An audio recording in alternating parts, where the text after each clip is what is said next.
Welcome to Wanderlust with the Mackenzies. I am 52, and this year I retired so that we could travel the world. I often have people approach me and ask me, how is this possible? How can you retire so young? So we decided to put together a list of tips that helped us get to our retirement goals. Now, first of all, we have to qualify, we are not financial advisors. We're not here to give you financial advice. Everyone has different circumstances and different goals. However, we want to share with you what worked for us to see if there are any takeaways that you can use. Now, we like to think that we're somewhat financially savvy. Phil has an MBA in finance from Northwestern. I had a career in technology, not finance, but I do geek out and try and research a number of financial topics.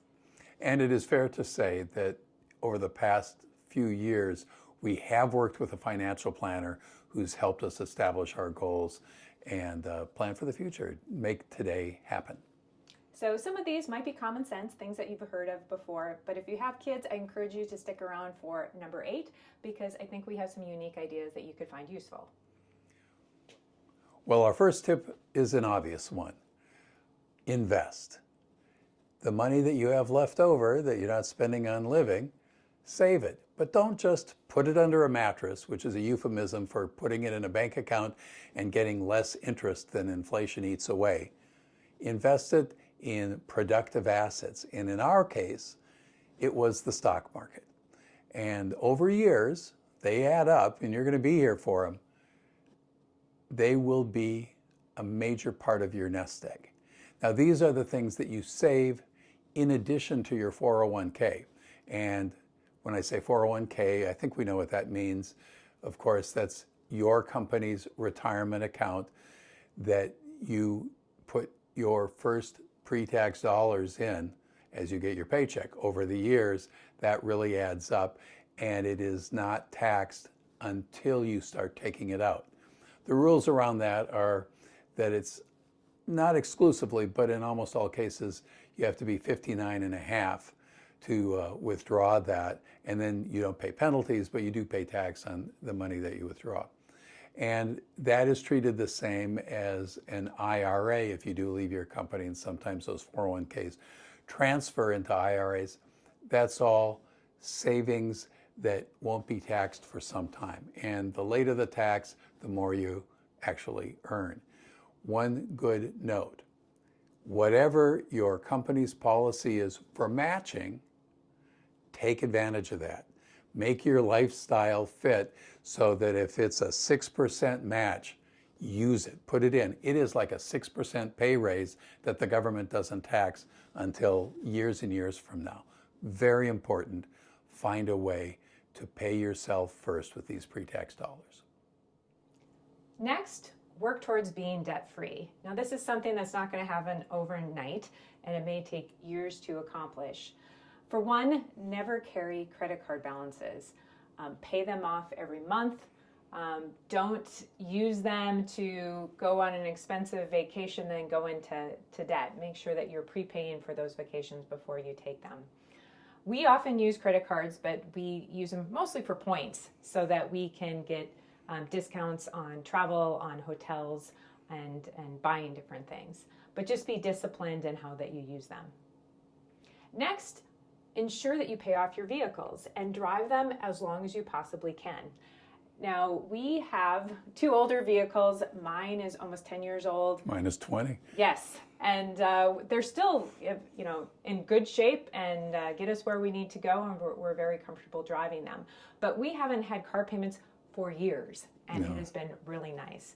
So make it a point to try and pay things off and then extend the life of those vehicles. And a nice tipping point for us was when we were able to pay off our mortgage. That freed up a lot of cash on a monthly basis, which then leads us to our next tip, living below your means. So any money that we have that are above our standard living costs, we try to save or invest.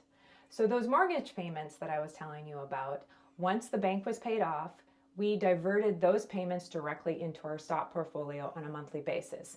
It was automatically set up. We never saw the money, and it never felt any differently, but it allowed us to grow our stock portfolio that much quicker. try and not go by the mentality when you earn more, you spend more. Live below your means, consider what you are able to live with, and that will set you up for your retirement when you perhaps don't have the same level of funds you do when you get a regular paycheck. Our next tip is to have some cash reserves. Things happen.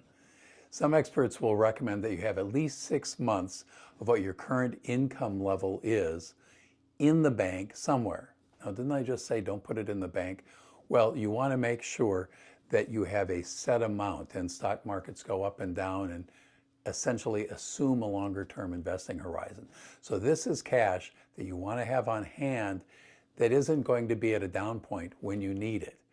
So the solution for us has been find the best place to put that cash. We have a national bank and we use it for all sorts of things, but we have really drawn down on that and we've gone to an internet-only bank. Ours happens to be Ally. I guess I'm not recommending it, although it's working great for us. And the interest rates that it pays, both on savings account and on CDs, is pretty high. And so we feel like money sitting there at that 6 month of income level or 12 months of income level is really good. In our case, we have 18 months saved. Now, this is over years and we got there. But the reason we did that is because the average length of a recession over the last century and a half has been about 18 months.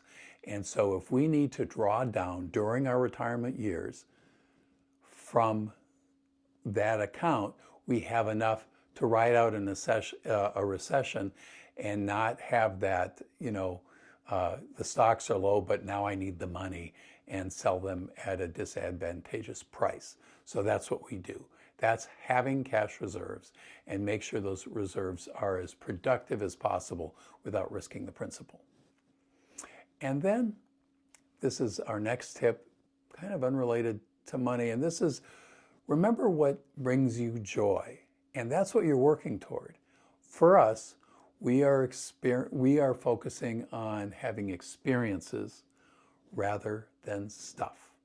We don't live a pauper's existence, but we do put our money away to let it grow so that we can have those experiences all around the world.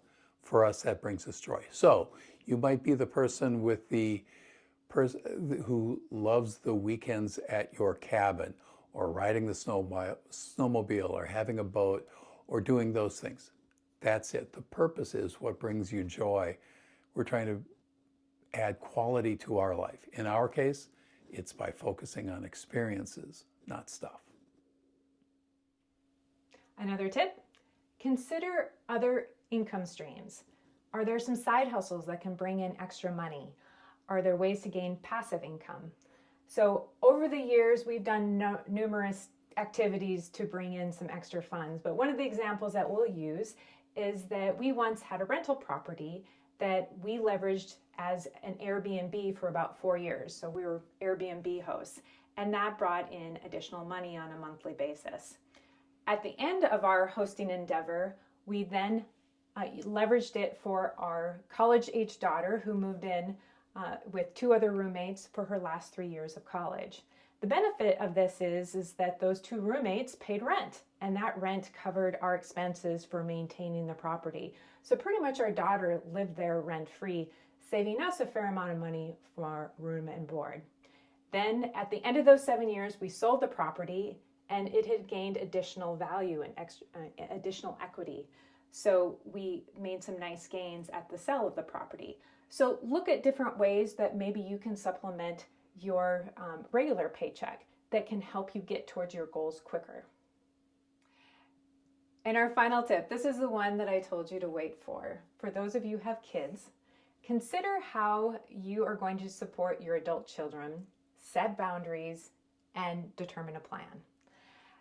Especially with our generation, you hear a lot about parents are supporting their adult children into their mid-20s and beyond. And we wanted to safeguard against some of those big milestone events or expenses that might hit us in retirement that could create some more tension because now we have a set budget. So we pre-planned for those milestones, such as college tuition. We had 529 plans for both of the kids so that they had college funds. Another one, and this is the one that many people have stolen this idea for their own, is that we created a nest egg for each one of our girls to be used in adulthood. So this nest egg would go towards funding those big milestone events, like a wedding or a down payment on a house or a car or maybe grad school. But we were giving the power to our daughters to determine how they would use it. So as an example, we had a wedding this past summer. It was beautiful.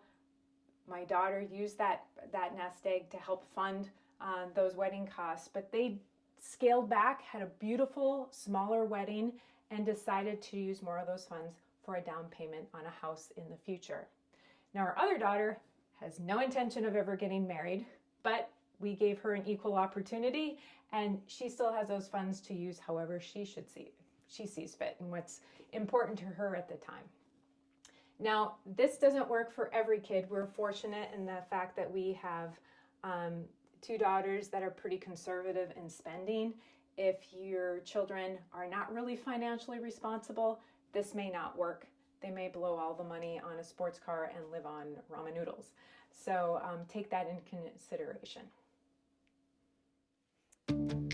So there you have it. 8 ideas that have worked for us to help get us ready for retirement, and for Kristin to get ready and actually retire at 52 years of age, and for us to travel the world with some confidence that what we have in the bank and the income that we'll need the rest of our lives is in place. Thanks for watching Wanderlust with the Mackenzies. Tell your friends. And happy travels. If you enjoyed this video, please click like or subscribe and ensure that your notifications are turned on.